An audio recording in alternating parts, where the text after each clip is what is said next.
এর স্পন্দন প্রবাহিত হয় ধ্বনির ভিতর দিয়ে। সংক্ষিপ্ত ব্যাখ্যা: হৃৎপিণ্ডের সংকোচন ও রক্ত পাম্প করার কারণে ধ্বনি একটি ছন্দময় কম্পন বা চাপের সৃষ্টি হয়। এটি হলো নাড়ির স্পন্দন বা পালস। শিরার রক্তচাপ অনেক কম থাকায় সেখানে স্পন্দন বোঝা যায় না। চিত্রর মাধ্যমে বুঝিয়ে দেওয়া হলো। চাঁদের শব্দ ও বায়ুমণ্ডল। চাঁদে কোন শব্দ করলে তা শোনা যায় না? কেন শোনা যায় না?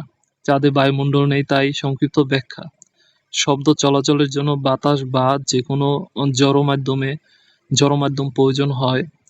চাঁদ কোনো বায়ুমণ্ডল বা বাতাস না থাকায় শব্দ তরঙ্গ এক স্থান থেকে অন্য স্থানে পৌঁছাতে পারে না। টেলিভিশন ও ক্ষতিকর রশ্মি।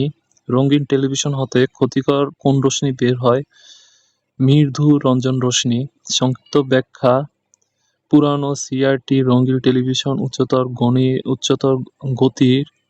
উচ্চ গতির ও ইলেকট্রন যখন স্ক্রিনের আঘাত। জীববিজ্ঞান ও প্রাকৃতিক সম্পদ।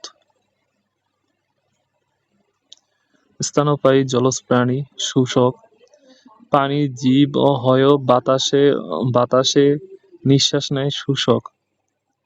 শোষক বা ডলফিন। সংক্ষিপ্ত ব্যাখ্যা: শোষক বা ডলফিন প্রাণী।